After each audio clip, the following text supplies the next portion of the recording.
ஆண்டவராகிய இயேசு கிறிஸ்துவின் நாமத்தில் வாழ்த்துக்கள். இந்த நாளிலும் அப்போஸ்தல நடபடிகள் 17வது அதிகாரம் 16வது வசனத்திலிருந்து 34வது வசனம் வரையிலும் தியானிக்கலாம்.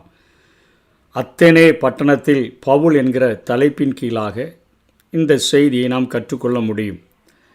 அந்த பட்டணம் விக்கிரகங்களால் நிறைந்திருக்கிறதைக் கண்டு தன் ஆவியில் மிகுந்த வைராக்கியம் கொண்டு என்று சொல்லி பார்க்கிறோம்.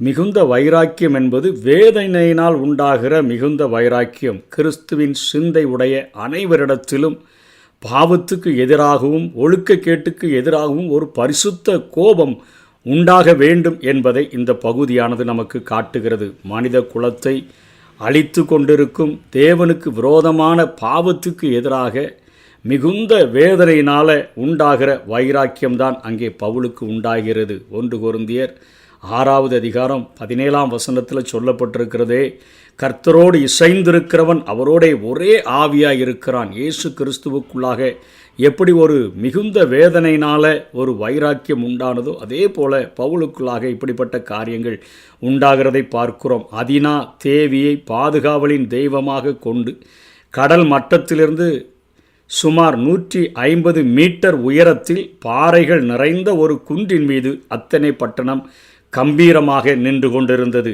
எகிப்திலிருந்து வந்த சிக்ரோப்ஸ் என்பவர் கிமு 1556 இதனை நிறுவினார் என்பது ஐதீகம்.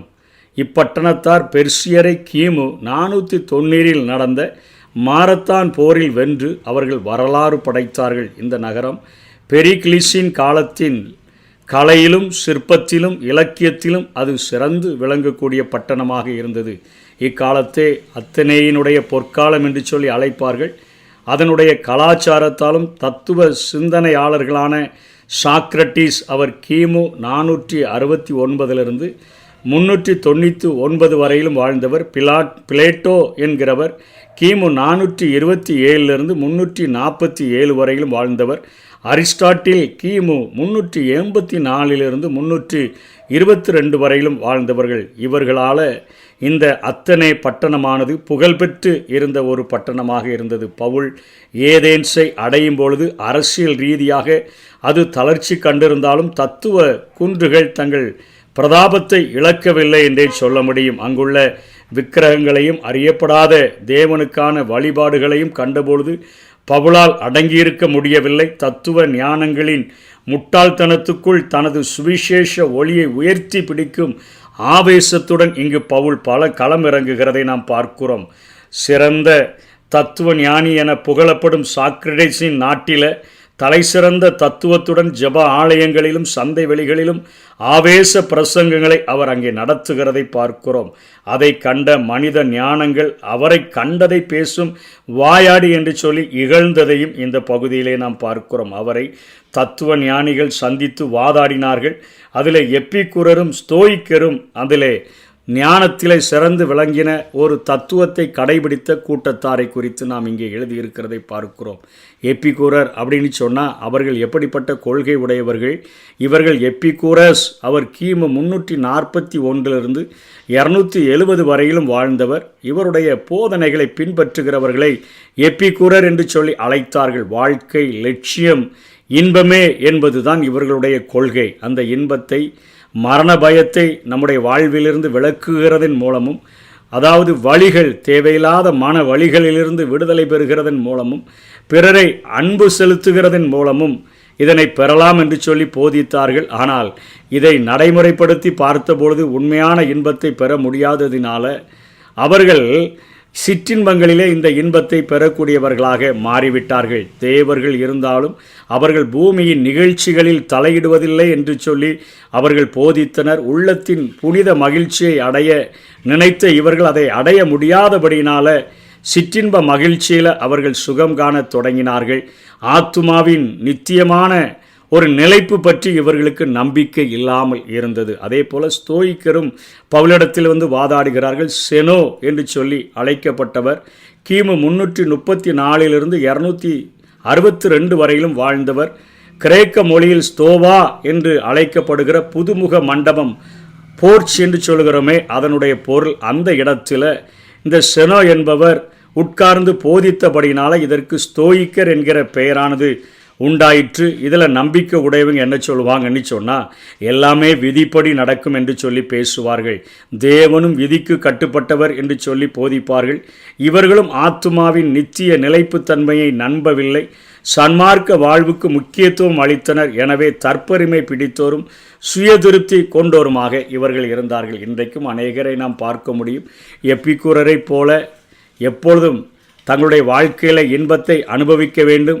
அது அநேக பயிற்சிகள், யோகா போன்ற பயிற்சிகளின் மூலமாக மனதிற்குள்ளாக ஒரு அமைதியை பெற்றுக்கொண்டு சந்தோஷமாக இருக்க முடியும் என்கிற ஒரு கருத்துக்களை இன்றைக்கு உள்ளவர்கள் கடைபிடிக்கிறது போல அன்றைக்கு எபிக்கூரரும் இருந்தார்கள். ஸ்தோயிக்கர் முழுக்க அவர்கள் விதியை நம்பக்கூடியவர்களாக இருந்தார்கள். இரண்டு பேருமே ஒரு தரம் மரிப்பதும் பின்பு நியாய தீர்ப்பு அடைவதும் மனுஷனுக்கென்று நியமிக்கப்பட்டிருக்கிறது என்பதை நம்பாதபடி இருந்த இவர்களின் மத்தியில், ஞானத்தால் நிறைந்தவர்களின் மத்தியில் இப்பொழுது அங்கே சுவிசேஷத்தின் ஒளியை பிடித்து கொண்டு பவுல் போராடி நிற்கிறதை பார்க்கிறோம்.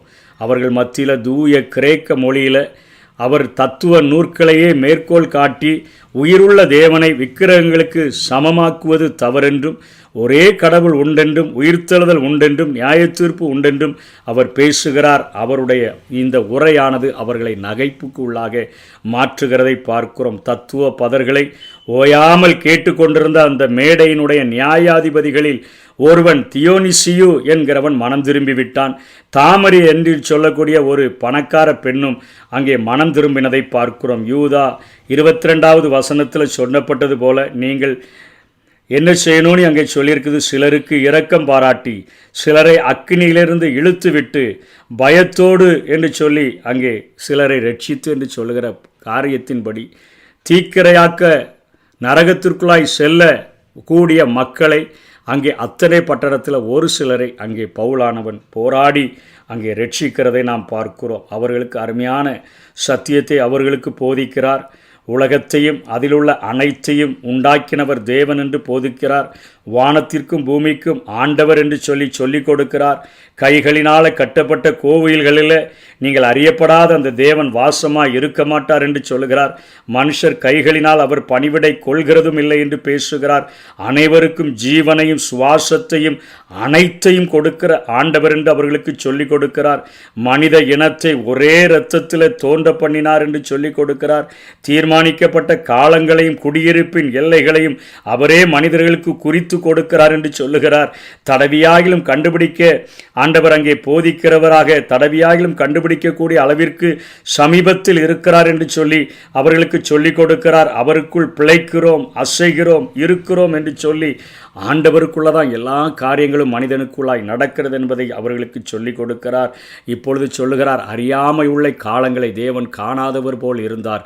இப்பொழுதோ மனம் திரும்ப வேண்டுமென்று எங்கும் உள்ள மனுஷருக்கு கட்டளையிடுகிறார். என்ன 400 வருடங்கள் இஸ்ரவேல் ஜனங்களுக்கு கூட ஆண்டவர் எந்த ஒரு வெளிப்பாட்டையும் கொடுக்காமல் ஒரு இருண்ட காலமாக இருந்ததை மல்கியா புத்தகத்திலிருந்து மத்தேயு புத்தகம் வரையிலும் நாம் பார்க்க முடியும். அதே போல இயேசு கிறிஸ்துவினுடைய பாடு, மரணம், உயிர்த்தெழுதலுக்கு முன்பாக ஆண்டவர் அறியாமை உள்ள காலங்களில் காணாதவர் போல் இருந்தார். இப்பொழுது தன்னுடைய சொந்த குமாரனையே கல்வாரி சிலுவையில் துள்ள துடிக்க மனுக்குலத்திற்காய் ஒப்பு கொடுத்தபடியினால அவருடைய பாடு, மரணங்கள், உயிர்த்தெழுதல் நடந்தது நிமித்தமாக இயேசு கிறிஸ்துவின் இரத்தத்தினால் இந்த உலக மக்களுடைய பாவங்கள் கழுவப்படுகிறதற்கு சாத்தியம் உண்டானபடியினாலே, ஒரு குற்றமற்ற தெய்வத்தினுடைய இரத்தம் சிந்தப்பட்டிருக்கிறபடியினாலே தன்னுடைய ஒரே பேரான குமாரனை கல்வாரி சிலுவையில் ஒப்பு கொடுத்தபடினாலே இப்பொழுது மனம் திரும்ப வேண்டும் என்று எங்கும் உள்ள மனுஷருக்கு அவர் கட்டளையிடுகிறார் என்கிற சத்தியத்தை அங்கே பவுல் அவ்வளோ வைராக்கியமாக மார்ஸ் மேடை என்று சொல்லக்கூடிய அந்த மேடையில்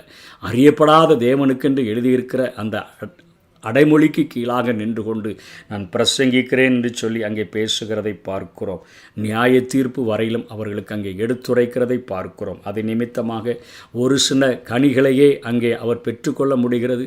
கிரேக்கர்கள் ஞானத்தை தேடுகிறார்கள் என்று சொன்னபடி அந்த கிரேக்க தத்துவ பதர்களுக்கு முன்பாக சுவிசேஷ ஒளியை தூக்கி பிடித்த பவுலின் நிமித்தமாக நியாயாதிபதிகளில் ஒருவனும் பணக்கார ஒரு பெண்மணியும் ஒரு சிலரும் அங்கே ரட்சிக்கப்பட்டார்கள். எப்படிப்பட்ட ஞானம் படைத்தவர்களாக இருந்தாலும், எப்படிப்பட்ட தத்துவத்தை உடையவர்களாக இருந்தாலும், சுவிசேஷத்தின் ஒளி அவைகள் எல்லாவற்றையும் மங்கச் செய்து அது சுடர் வீசிவிடும். அதை நாம் துணிந்து எடுத்து சென்றோம் என்று சொன்னால் அநேக அநேக உயர்ந்த படிப்புகள் படித்தவர்களையும் உயர்ந்த அந்தஸ்தில் இருக்கிறவர்களையும் ஆண்டவருக்கு நேராக வழிநடத்த முடியும். அப்படிப்பட்ட கிருபைகளை தேவன் நமக்கு தந்தருள்வாராக. ஆமென்.